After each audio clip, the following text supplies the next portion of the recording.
Nós estamos na última semana da Páscoa, celebrando no próximo domingo Pentecostes. Encerra-se este tempo e nós então voltamos para o tempo comum.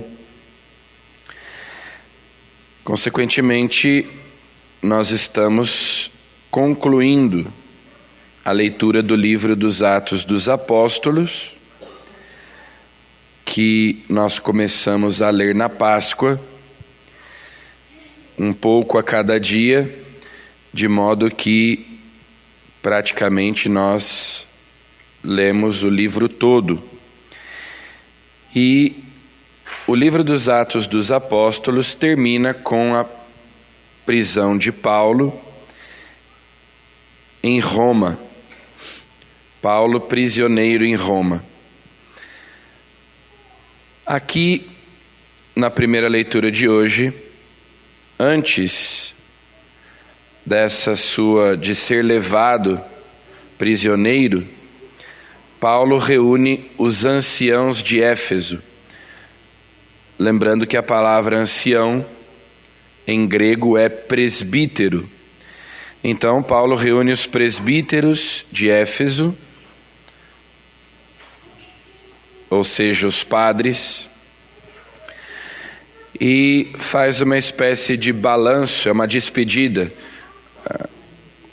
O que São Paulo diz a eles é mais longo, nós vamos ler amanhã a outra parte desse discurso de Paulo aos anciãos de Éfeso.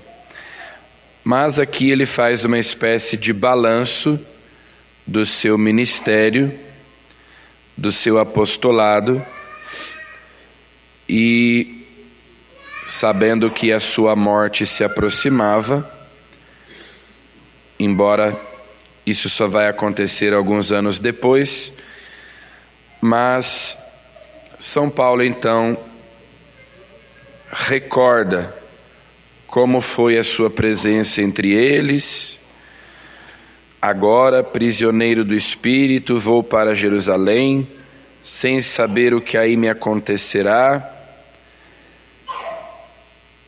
Sei apenas que de cidade em cidade o Espírito Santo me adverte, dizendo que me aguardam cadeias e tribulações.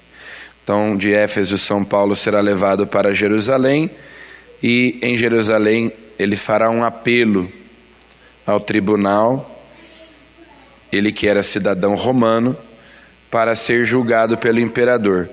E ele usa essa estratégia porque era um grande desejo de São Paulo evangelizar em Roma, a capital do império. Mas aqui ele diz aos anciãos, que são justamente aqueles que eram responsáveis pela igreja de Éfeso, aqueles que São Paulo tinha estabelecido para cuidarem da igreja de Éfeso: tenho certeza de que vós não vereis mais o meu rosto. Hoje dou testemunho diante de todos. Eu não sou responsável se algum de vós se perder, pois não deixei de vos anunciar todo o projeto de Deus a vosso respeito.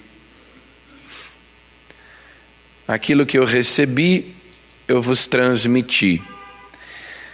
O meu tempo chegou ao fim. Eu não vos verei mais. O que eu tinha para vos dizer, eu já vos disse, agora é com vocês. E eu não tenho culpa se alguém se perder.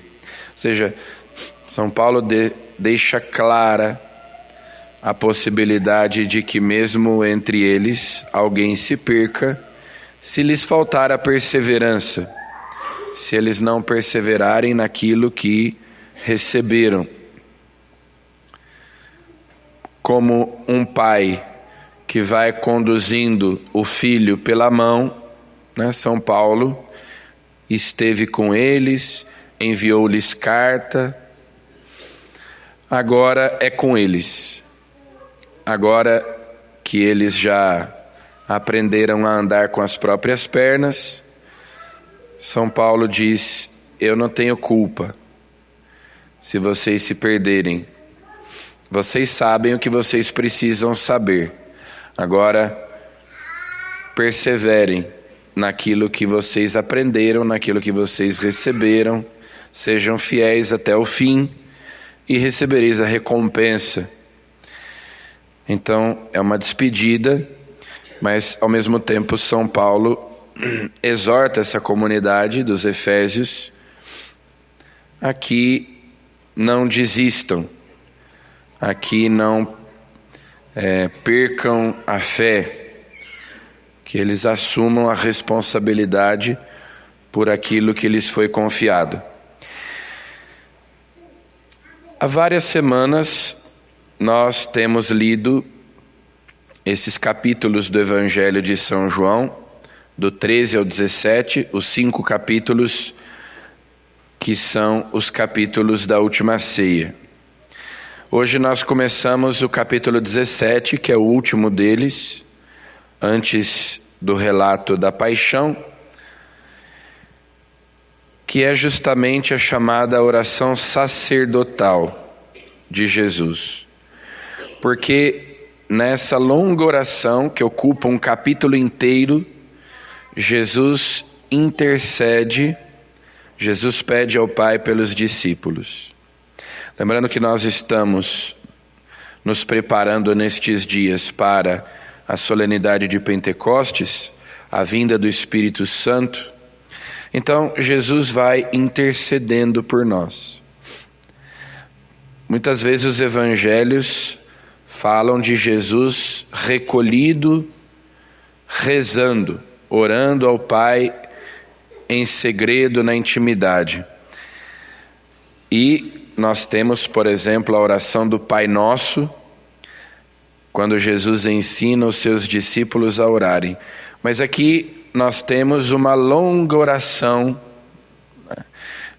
ou seja, nós temos um retrato que São João nos deixou daquele diálogo de Jesus com o Pai, de como era a oração de Jesus, como ele se relacionava na intimidade com o Pai.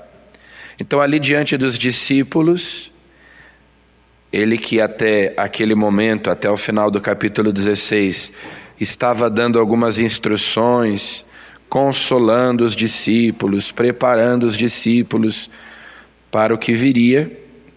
Agora ele como que se esquece dos discípulos e se dirige ao Pai. Se esquece, entre aspas, porque ele falará com o Pai justamente a respeito dos discípulos. Então ele diz: chegou a hora, glorifica o teu filho, para que o teu filho te glorifique a ti. E ele vai falando dos discípulos que acreditaram nele, que tiveram fé nele. Não te rogo pelo mundo, mas por aqueles que me deste, porque são teus. Já não estou no mundo, mas eles permanecem no mundo enquanto eu vou para junto de ti. Então, assim como São Paulo aí na primeira leitura, falando com os anciãos de Éfeso, diz: agora eu estou indo embora, o meu tempo neste mundo está acabando, a minha morte se aproxima e vocês precisam continuar aqui o que eu comecei. Jesus também diz para o Pai: daqui a pouco eu vou para junto de ti e eles terão que continuar a minha missão no mundo.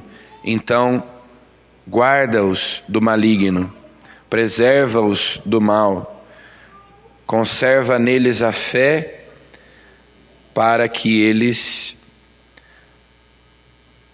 continuem a missão que eu lhes dei. Eu te glorifiquei na terra e levei a termo a obra que me deste para fazer. Agora essa obra deverá ser continuada pelos discípulos. É por isso que Jesus reza, porque Jesus conhece as muitas dificuldades pelas quais a igreja passará e ele intercede pelos discípulos. E, como nós sabemos, Jesus é nosso intercessor junto do Pai. Ele está no céu sempre intercedendo por nós, nosso mediador, nosso pontífice, o sumo e eterno sacerdote. Agora mesmo, enquanto nós celebramos a Eucaristia, Ele intercede por nós. Quando na oração eucarística, o sacerdote de mãos estendidas vai apresentando a Deus aquelas muitas necessidades pela igreja, pelos falecidos, por todos nós. É do mesmo modo como Jesus, ali na última ceia, ia intercedendo pelos discípulos, Jesus intercedendo por nós, para que Deus nos dê a perseverança, para que Deus nos dê a graça da fidelidade, para que Ele nos fortaleça e assim nós continuemos a obra de Jesus nesse mundo e para que quando chegue a nossa hora, também nós sejamos glorificados. Então peçamos a Jesus que Ele também interceda por nós.